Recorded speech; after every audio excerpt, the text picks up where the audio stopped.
aí, gente, hoje eu vou ensinar a como ficar sem camisa mínimo. Peraí, deixa eu só sair da loja.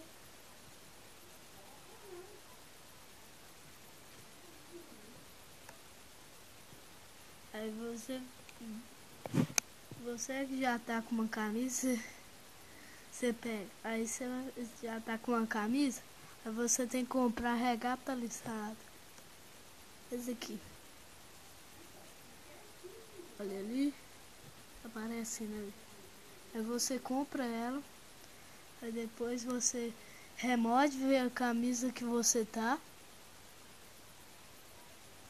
Aí vai ficar com essa porcaria aqui, ó. Aí você vai, pega a regata listrada. Aí você veste, você vai ficar sem camisa. Obrigado pela companhia, valeu. Tchau.